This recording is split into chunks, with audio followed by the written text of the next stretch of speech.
here. What's up, everybody? It's your favorite faceless trooper's favorite nerd, and today we are looking at the Last Jedi First Order Trooper from SH Figuarts. There's a number of cool things I have to show you about this fella, but before we do, you know what we have to talk about, and that is accessories. He comes with this rifle and pistol, same as Phasma, and that's very nice. I don't think the original SH Figuarts did. Let me see, to my recollection. So you have the rifle with the white, I think it's white paint, and it looks really good. Spot on, couple silver accents on top, and then the same with the pistol. And just so you can be super clear, he has the other pistol sculpted into his thigh, and it is removable, and you just put it in the bin if you want him to be carrying the pistol. Much like Phasma, that's a little bit of extra kind of love that I don't necessarily expect, but definitely will appreciate. Of course, you get plenty of hands. You have two supporting rifle hands, both left and right, and you have two trigger finger hands for left and right, and as you can see, they hold their pistol and rifle perfectly. So there's that. Now you also get two additional shoulder pads. This is very unique, and I like it. One has the orange and one has the black, and then he comes with the white one, kind of standard issue. And you can swap them out as need be. We're going to get back to these a little bit later, but that being said, we have a nice glossy black plastic, I believe. Actually, it might be this flat plastic, and then the glossy black is painted. And then we have the orange painted on. So either way, they both look very nice. And now we get to talk about the figure, which you know is my favorite part. So the head is on a double ball peg from the head to the neck. Let's take it off so you can see. And that's the socket. That's the double ball peg. And then the neck is on its own. We'll take this off. Feels like just might be another double ball peg. It's hard to tell. This is all sculpted, all the ridges in the undersuit. Let's put that back on. Now we're going to talk about this head a little bit more later on, but as you can see, everything is done extremely sharp. All the paint is added. It's mostly glossy. Good grief. Now, let's take a time out so I can keep it real. I've been having a bit to drink. I'm getting ready for TFCon. It's a long story. I don't want to bore you with it, but I've been getting ready, and that's a bit stressful, so I've been unwinding a bit. So it's mostly a glossy paint, but there are some flat paints like this black along this ridge here in the helmet. Other than that, we have the shoulder pad, which does move around. I'm trying to see if you can just spin it. No, it doesn't really work. So it pretty much has to sit on the one side, which might be screen accurate. For the torso, we have a double ball peg from the chest into the abdomen. Hopefully you can, and it's on a hinge between pegs, so that's nice. And then from the abdomen into the pelvis, feels like a single. So all the way down, you get to there, we do break up the sculpt in the back. All the way up, you get to there, breaks up the sculpt in the front. Sassy Trooper, and swivel. No issues, just kind of reasonably effective across the board with the exception of the gaps. For the shoulders, we have a disc hinge to a ball peg that goes inside the torso. That ball peg moves up and down, and you can get it across just the slightest bit. We have a hinge here that comes out to a ball peg for the shoulder armor, which should allow you to get the arm up past 90 degrees and then just sit the shoulder armor down upon it. Bicep swivel, double jointed elbow, no issues there, and then the wrist is on a disc, a ball hinge rather, that goes into the forearm and into the wrist. A couple black paint accents along the way, which all look good. Same for the other side.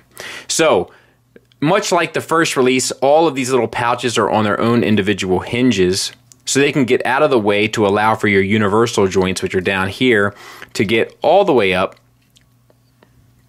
not all the way back. Oh, look at that. They just slide right onto that peg and all the way out to the side. No issues there. Thigh swivel. Double jointed knee, getting you almost the full range. And a pretty decent looking knee, I might say. We've already talked about the pistol. Oh, we do have a little bit of an ankle tilt there. A little bit up, not much down. Ankle rocker on a proper rocker, which looks really good. And then toe hinge. What did this come off of? This came off the knee. Interesting. You know, I don't know why they don't glue some of this stuff on. You know, a lot of this stuff like this and the shoulder pads are all kept on with tension, and I feel like it would be a lot more effective had they just glued it on. But either way, much like its previous release, it's, I mean, you know, it's pretty much perfect. So I wanted to compare these side by side. This is the Force Awakens First Order Trooper, and this is the Last Jedi First Order Trooper, because people have been saying that there are differences. Now I see, I'm trying, I guess there's a little difference in some sculpt, but it's extremely minor. I guess it's the shape. I see it now. It's the shape of the smile. That's the difference. So that was a little educational for me. Interesting. Very, very interesting. So I wanted to, I'm sure there's people like me that were like, have heard the differences but haven't seen them.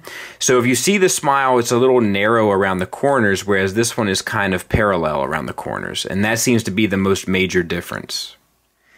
And there they are with some other First Order Troopers. Now, I don't have the Mafex, but after reviewing that Shore Trooper, I feel like I had to have the Mafex. Am I right? Let's keep it 100% real, okay? If I have to have the Mafex, will you please let me know in the comments that I have to have a Mafex, and then I'll buy the Mafex. But that's the new Last Jedi SH Figuarts First Order Trooper. That's the Bondi model kit. That's the Hasbro, that's the SH Figuarts Force Awakens First Order Trooper. Now, I think they look great together, all of them.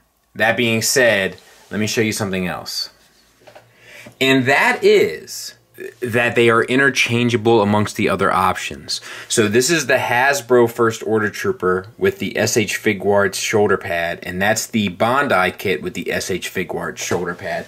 Obviously, it would work on the previous SH Figuarts release, so you don't have to worry about that. So the other shoulder pad options are completely interchangeable, unlike what we looked at earlier this week, which is this Mafex stuff, which is just, you know, a different option, which is great to have, but for a release that you ultimately have to buy two of in order to really appreciate or to take into consideration or to utilize.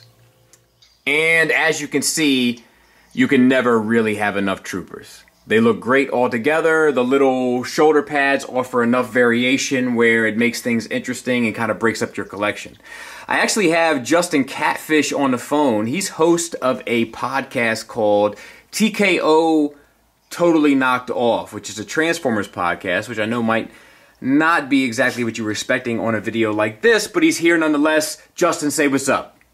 What's up, guys? There he is. So as you can see, there's no problem in adding one more trooper to your collection. Final thoughts wise, it's pretty much a perfect effort. It's really hard to distinguish what's the issues here because everything works fairly properly and smoothly and right, much like their predecessor. So if I had to pinpoint one thing, I would say that the gaps between the armor and the chest and the torso can be problematic, but probably not problematic for most displays that you will have on your shelf. I love how the shoulder pads are interchangeable with the other options. I love the articulation. I love the sculpt. I love the paint. It's minimal, but it's appropriate. Everything is pretty much done here well across the board, much like their previous release, which I expected to be the case. I would have appreciated a few more hand gestures for options. It would be nice if not every First Order Trooper that I owned had one blaster holding hand, one blaster supporting hand, and one fist hand. It'd be nice to have a few more options, but in all seriousness, that might be asking too much. This is extremely well executed. It's pretty close to a perfect figure. If you want an excuse to own another trooper or Do you really ever need an excuse to own another trooper? I definitely recommend it. Thanks for listening. Thanks for watching. Till next time, take care.